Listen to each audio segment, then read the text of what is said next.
Irmãos e irmãs, poderíamos dar como título a essa conversa do padre: é urgente converter-se. Vamos repetir? Outra afirmação que de pronto a gente pode guardar é que Deus não nos salva sem nós, no sentido de participarmos, de querermos, de nos envolver no processo da nossa salvação. A frase central do Evangelho de hoje é: se vocês não se converterem, morrerão todos do mesmo modo. Uma frase em tom de ameaça, ou de urgência, ou ainda, pelo menos, de um aviso importante para nós. Um aviso muito sério. A vida inteira não bastaria para que nos convertêssemos. Afinal de contas, a conversão é um processo permanente, diariamente, e ela não termina. Só quando nós fizermos a nossa Páscoa, quando fizermos a nossa experiência de morte e ressurreição. Nós estamos na metade da Quaresma, e na metade da Quaresma, a liturgia parece nos querer estimular a um esforço mais sério. E a pergunta que vocês vão repetir é: o que devemos entender por conversão? Mais uma vez? Pois é, o que devemos entender por converter-se, por conversão? Não é o mesmo que fazer uma confissão geral da vida inteira, ainda que isso seja bom. Também não se confunde com o esforço de corrigir um defeito. Não sei se você já fez essa experiência. Se esforça, corrige um defeito, aparecem outros. Conserta aqui, desajusta ali, daí você vai ajustar ali, desajusta aqui, e aí a gente vai de ajuste em desajuste. A conversão, portanto, não seria apenas essa correção específica, mesmo de colocar em ordem algumas obrigações religiosas que talvez tenham ficado esfriadas, algumas práticas que deixamos para trás. A palavra conversão, remeto aqui à conversa do padre da quarta-feira de cinzas, tem a ver com um ponto de virada em nossa vida, uma metanoia, uma mudança não apenas de rumo, mas de mentalidade. Converter-se é transformar num ser diferente. Converter-se é ser transformado pela graça de Deus. E esse é um apelo urgente a ser diferente. Um apelo a darmos a Deus, ao Senhor, os frutos que Ele gostaria de encontrar em cada um de nós, na nossa comunidade eclesial, nas nossas famílias, enfim, onde nós vivemos. Converter-se não é um esforço para evitar o abismo. Converter-se é se lançar para conquistar o topo, a meta. Converter-se não é não fazer o mal, converter-se é fazer o bem. Não é apenas uma ausência de coisas ruins, mas uma presença de coisas boas, corretas, justas. Converter-se não é chorar pelo passado, mas é voltar ao esforço diário, apesar das quedas e das decepções. Converter-se não é dizer não ao passado que eu não posso mudar. Se você não se lembra de alguma vez que já disse, vamos repetir e vamos guardar. Passado nem Deus muda. Eu nunca ouvi alguém testemunhar, não sei se as irmãs já ouviram, né? Ai, Deus mudou o meu passado. O passado passou. Então, converter-se não é dizer não ao passado que eu não posso mudar, mas é dizer sim a essa nova vida que hoje me é oferecida. Dizer sim ao Senhor, dizer sim a quem acredita em mim e conta comigo apesar de tudo. Converter-se não é olhar angustiado e impotente para as correntes que me aprisionam e não me deixam movimentar. Converter-se é fazer o esforço para quebrar as correntes que paralisam a minha inteligência e o meu coração. Converter-se é acolher o amor, a esperança nos olhos e no coração. É colocar vida e amor onde só há morte e vazio. Eu pergunto, se você se converterá, se algum dia alguém ficar martelando na sua cabeça que você tem que mudar e fazer ameaças contra a sua vida. E se você conseguirá um dia despertar alguém ou converter alguém, ameaçando esse alguém, o processo não é esse. O processo não é esse. Costumo brincar aqui que quem vem à igreja por medo do inferno, fica tranquilo que ele está garantido. Não se vem à igreja por medo do inferno, é por amor a Deus. Não deve-se ir à casa do pai e da mãe, visitar o pai e a mãe com medo de perder a herança, mas é por amor ao pai e à mãe.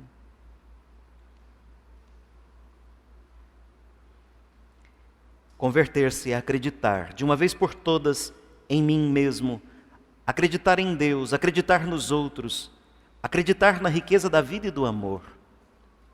A conversão é um convite para a gente se tornar mais parecido com Deus. Vou dizer algo aqui que pode ser chocante. Trata-se de mudar de Deus. É isso mesmo.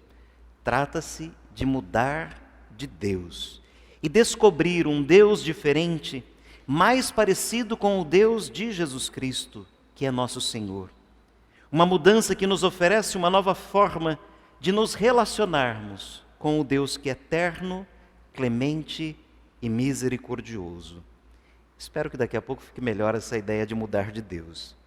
Embora a gente confesse no credo, professe cada domingo, cremos em um só Deus, entre nós há diferentes Deus, formas de Deus, imagens de Deus, rostos, facetas de Deus.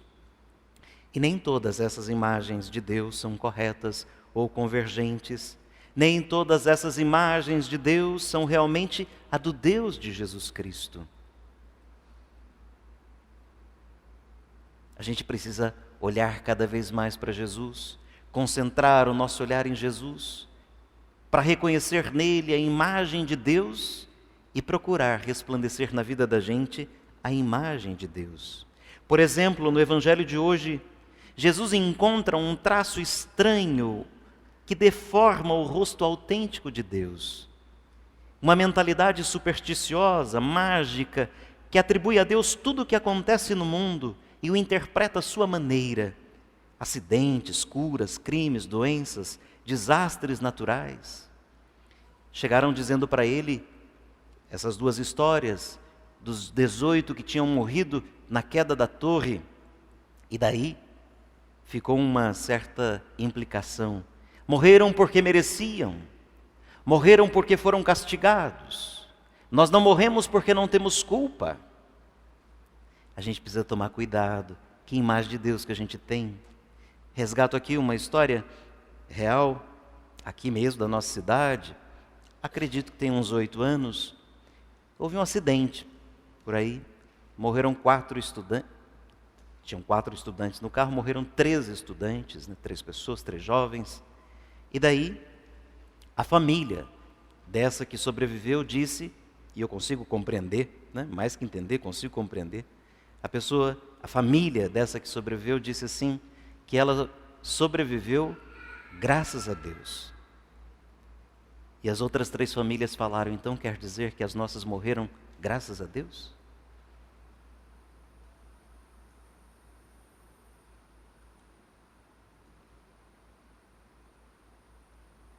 Não está em causa justiça ou falta de justiça. Deus não nos trata conforme merece as nossas faltas, diz o Salmo. Deus nos trata como Ele é e Ele é amor.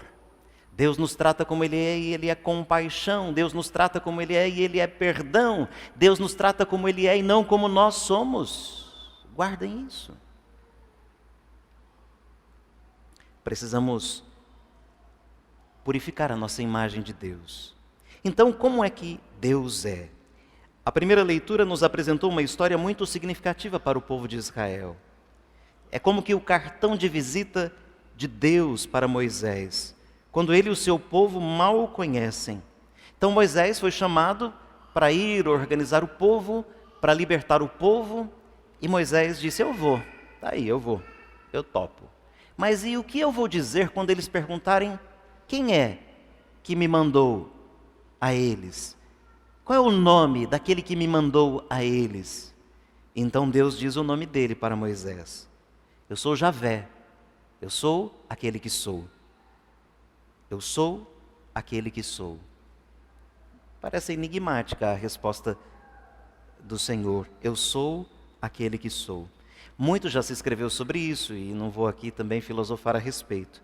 Só queria dizer que o povo de Israel tinha um jeito diferente de pensar que não é como o nosso jeito de pensar, com filosofias e raciocínios complicados, marcados por essa cultura greco-romana ocidental. O dele era uma coisa mais vivencial, mais experiencial. E o que se queria dizer com o eu sou aquele que sou, é que nós nunca vamos conhecer Deus completamente. Nunca conheceremos Deus na sua totalidade. Nunca seremos capazes de manipular Deus, de dar a Deus uma definição completa.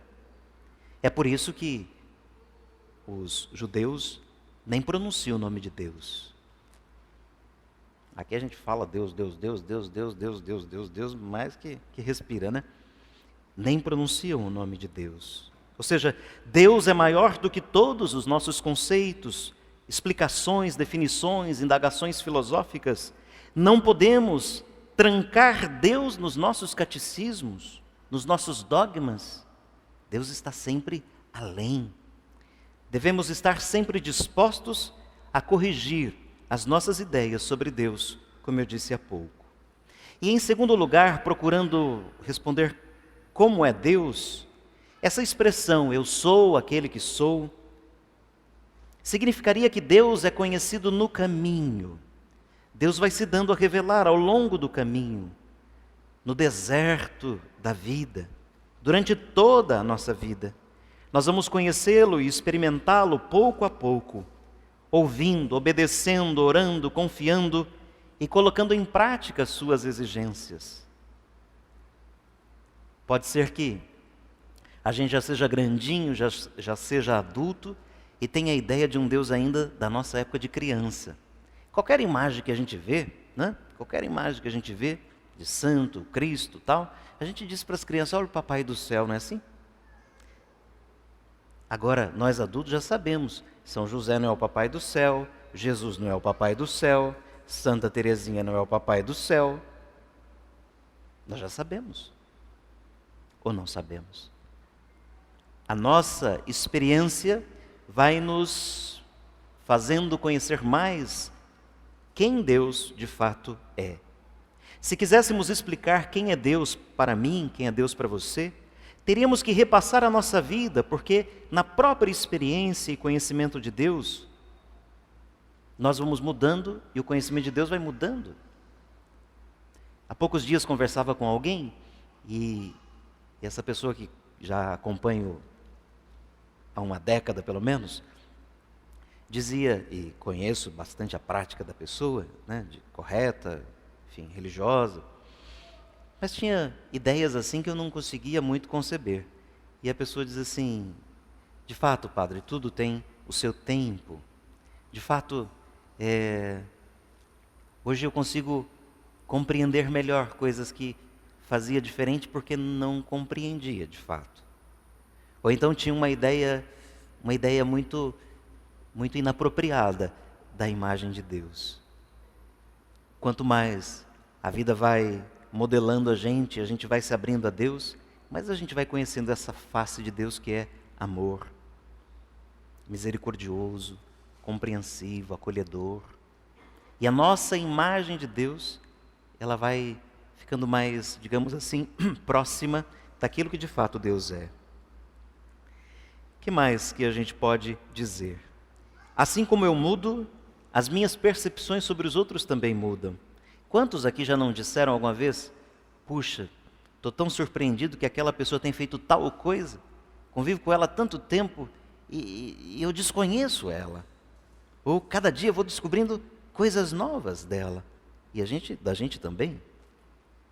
A nossa percepção vai mudando. Mas antes de revelar o seu nome a Moisés, Deus falou na primeira pessoa, com uma série de verbos muito importantes que autodescrevem como esse Deus é e como ele age. Vejam, diz a palavra Deus falando: eu vi a opressão, eu ouvi as suas queixas, eu conheço os seus sofrimentos e eu desci para livrá-lo e tirá-lo dessa terra e conduzi-lo. Eu mesmo vi, ouvi, conheço e desci. Portanto, irmão e irmã, se nós queremos parecer com Deus, tal pai e tal filhos, né? Somos filhos de Deus. Se nós queremos parecer com Deus, nos assemelhar a Deus, se nós queremos nos converter, podemos começar com estes verbos. Precisamos ver, ouvir, conhecer os sofrimentos do povo e das outras pessoas, libertar as pessoas, conduzi-las, levá-las à terra segura. A gente é muito rápido no julgamento. A gente é muito rápido em atirar pedras. A gente é muito rápido em achar que está com a verdade é só aquilo que eu creio. A gente é muito rápido quando interessa a gente. Nenhum de nós aqui é dono da verdade. Eu creio que estou na igreja verdadeira, eu creio no Deus que acredito o verdadeiro, mas eu não sou dono da verdade. Você também não é. O seu jeito de ser pode ser como seja possível. O seu jeito de viver a fé também. Isso vai dependendo à medida que a gente se abre a Deus e caminha com um povo. Por exemplo, a missa é a oração comum. Aqui a gente reza de modo comum, unido, mas cada um pode ter a sua oração pessoal. E a oração pessoal não deve substituir essa oração da comunidade, que é o corpo de Cristo reunido, a igreja.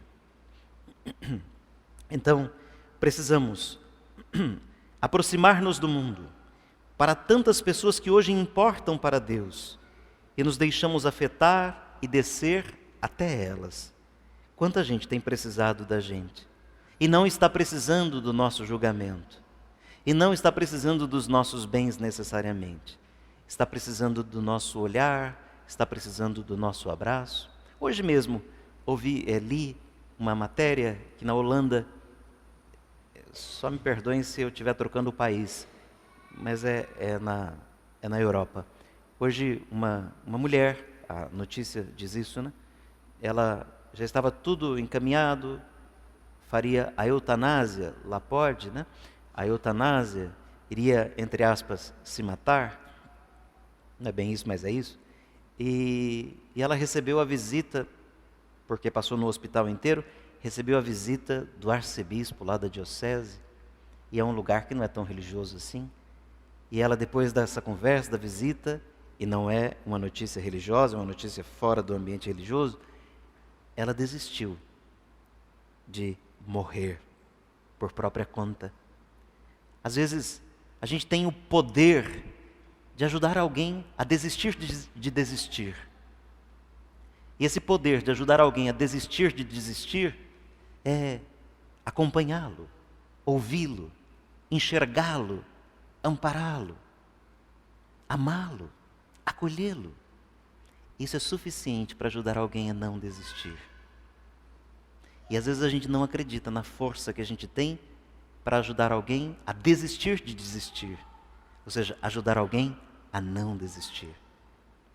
Precisamos ser esses que, como o Senhor, vêm, ouvem e conhecem o sofrimento dos outros e ajuda esse outro no seu processo de libertação. Bom, acho desnecessário listar aqui tantas outras situações de violência, de desamparo, de injustiça, de guerra, de solidão, como ocorre em todo o mundo, longe e perto de nós. E hoje, como então, naquele tempo, Deus vai procurar aqueles que vão em seu nome e vai ajudá-los, como fez então e como fará sempre. Hoje nós somos esses chamados para levar adiante a mensagem do eu sou aquele que sou. A mensagem de Deus, não como donos da verdade, porque todo dia a gente vai conhecendo um pouco mais de Deus. Todo dia a gente vai modelando o coração da gente segundo o coração de Deus. São Paulo, na segunda leitura, poderíamos parafraseá-lo, ele diz que todos fomos batizados, todos nos dizemos membros do povo de Deus, todos comemos o pão da Eucaristia, todos rezamos, todos nós. Mas a maioria, olha a lapada, mas a maioria de nós não agrada a Deus.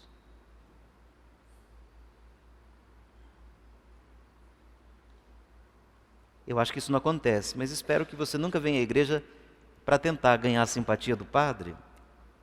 O padre também vai precisar se salvar.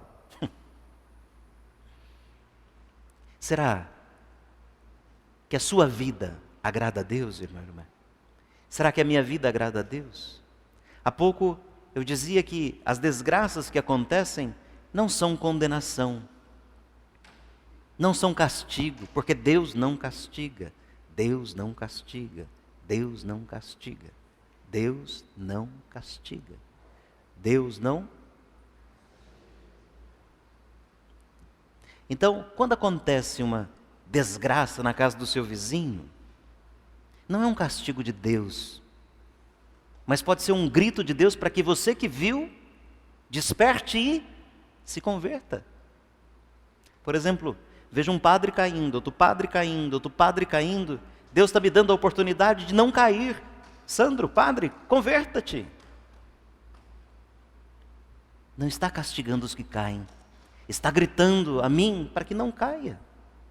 E vocês a mesma coisa. As famílias, os pais, os profissionais.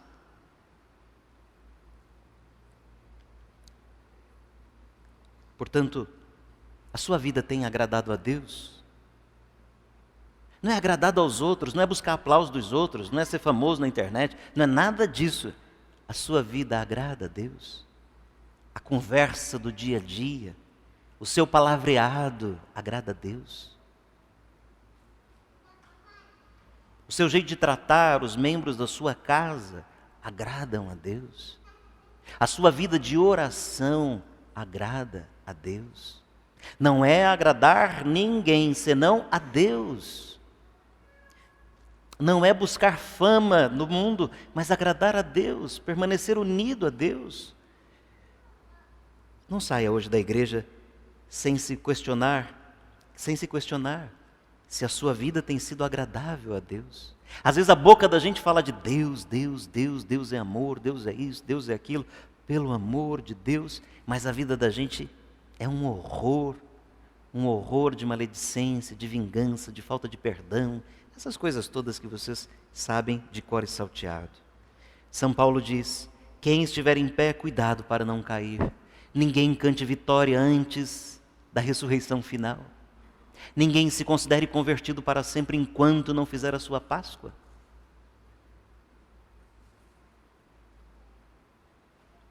Todo aquele que está em pé, cuidado para não cair. Nossa vida é frágil, é limitada. Não está em nossas mãos ver quantas pessoas perdem a vida inesperadamente todos os dias. Mas deveria ser, como eu dizia há pouco, do exemplo do vizinho ou do padre, um urgente chamado à mudança da nossa vida. Irmão e irmã, se o mundo for acabar amanhã, tudo o que você precisava fazer para agradar a Deus é hoje. Você tem feito hoje.